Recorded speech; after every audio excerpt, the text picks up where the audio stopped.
Hello everybody, today we are going to be looking at another car in the fleet, another Mercedes, this time a 2018 SL450. I love this car. It's the only lease car that I've ever had that I'm going to be incredibly sorry to give back. It's due back at the end of December after 4 years of flawless service. Now those of you that have watched any of the other videos that I've done will know that I'm always on the search for cars that are really good daily drivers but have an extra little bit of pizzazz. I think the SL450 is a massively underrated car. It does so many things so well. It has a few little flaws in it which I'll talk about, but in the main this has been a car that I have not hesitated to drive in the sun, in the rain, in the snow. I drove it to work for 3 years before I retired. Every day, never had a problem with it. It was comfortable, sporty, made you feel good at the end of the day when you left after a shitty day at the office. So I'm going to run you through some of the features and what I like about it, what it's really stuck with me, and things that I don't like so much that I hope Mercedes fix with the next incarnation. The first thing I want to talk to you about is the obvious thing. It is a hard top convertible, and I know that these things have gone out of fashion, partly because they're complex and go wrong, partly because they're really heavy, and partly because they take up a shitload of boot space. But I think that especially the way that it's executed on this particular car is pretty near perfect. I'm amazed by how few compromises there are having a retractable hard top. When you drive this in the winter and the rain and the snow, the sound insulation is fantastic. The car feels incredibly solid. No leaks or anything like that. We've got a vintage 94 SL that uses a different system to sort of seal the windows in, and that thing's pretty prone to leaks. This thing, never a drop in the 4 years that I've owned it. The next thing is the engine. This is an interesting one. If this car has a flaw, it's the engine. I love cars that are refined, smooth, and have power to be exciting when you want them to. This doesn't quite deliver in the punchy acceleration department. It's interesting because obviously I had the opportunity to potentially get the 550 instead. What's interesting and why I went for the 450, apart from the fact that it's 20 grand cheaper, is the fact that the car is a lot lighter. And when you drive the 550, it's really very nose heavy and is not that agile. This is actually for me a little bit of a better blend because it's a little bit easier to handle and it's a little bit more dynamic, even though it's the smaller engine. But obviously you're giving up that little bit of punch. I would have loved to have had an SL63, but you're talking, stratospherically different prices and a lease on those was just unattainable. But I think, the only thing that sort of made me quest for a more sporty car to add to the fleet on top of this one as a daily, it just doesn't deliver quite enough in that, balls to the wall acceleration that we all like to have. So here's the interior of the SL450, and it is a mixed bag.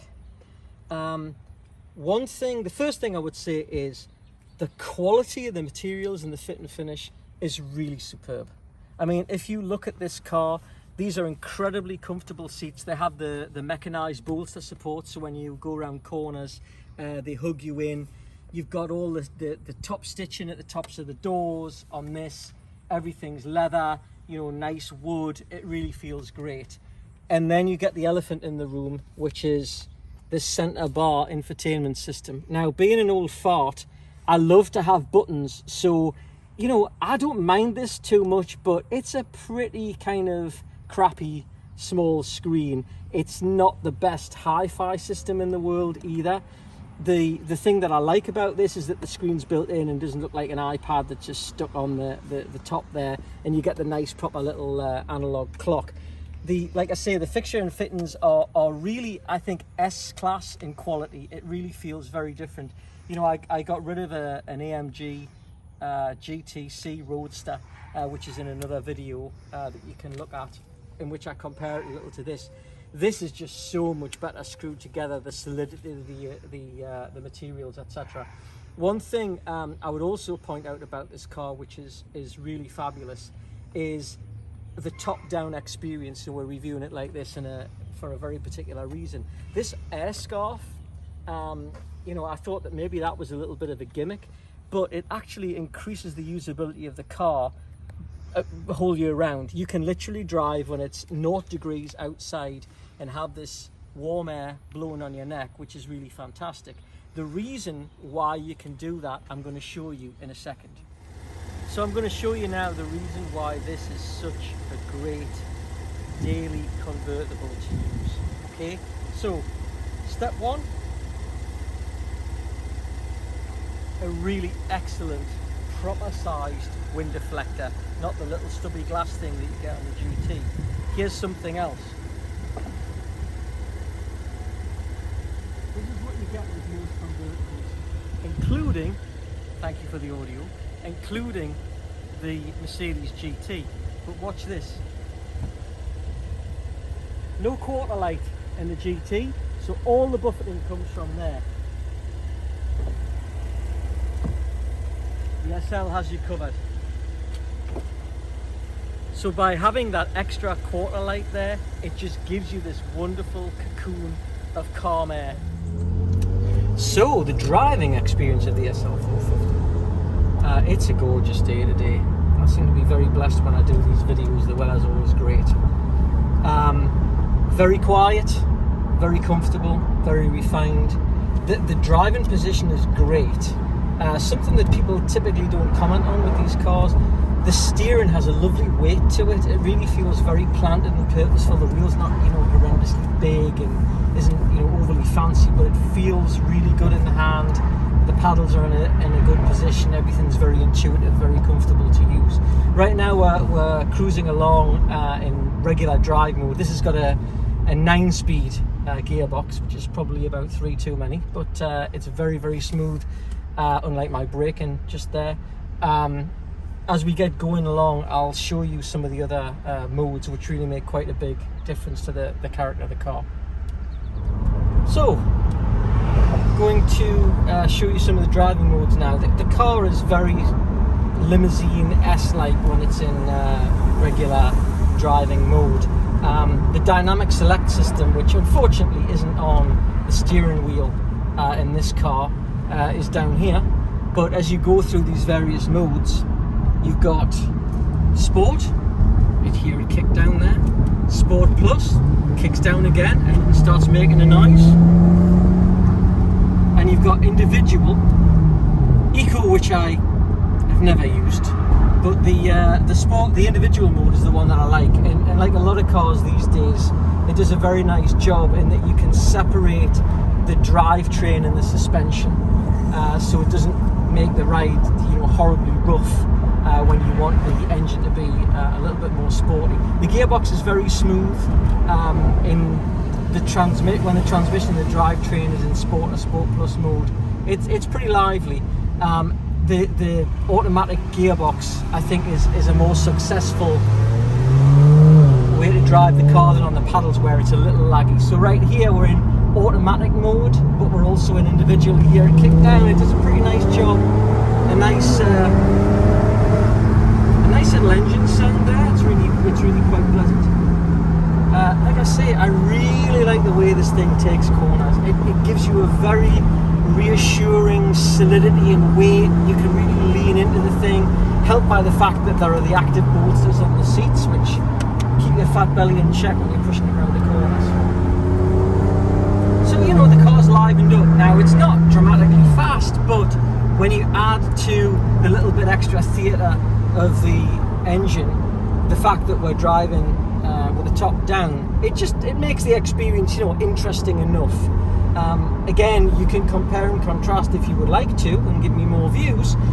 The review along very similar roads with the GTC, which you'll realise when you see that video, is a lot rougher and is a lot noisier than this is.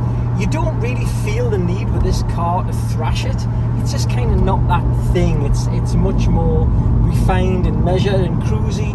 But if you're on the highway and you want to pop it down, the thing will go. Remember that this is a 3 litre bi-turbo V6. It's not slow, You know, I think it's about 4.7 or something like that to 60 miles an hour, but it's not going to be setting any Nürburgring lap times either. But you know, driving like this, very little effort. You almost don't even want to use the paddles because it's like, that's sort of too much effort. This is much more, you know, a sufficient power, sufficient engagement for a nice cruising day. This is not a car you take out on your own to thrash it around. This is a car that you take your wife in, or your girlfriend, or your boyfriend, or whatever you want to do, you know, to a nice place, to a restaurant or something like that. You can have a conversation. We're doing a reasonable speed here, though we're not breaking the speed limit, and you can hear, I'm sure, every word that I'm saying. It's a very comfortable, very nice place to be.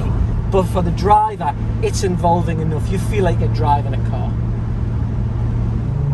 So, summing up this SL450. It's so close to being brilliant. It does so many things very well, but it doesn't do anything brilliantly. And I think that's maybe why people haven't fallen so much in love with it. People say, you know, maybe the looks are a bit polarizing.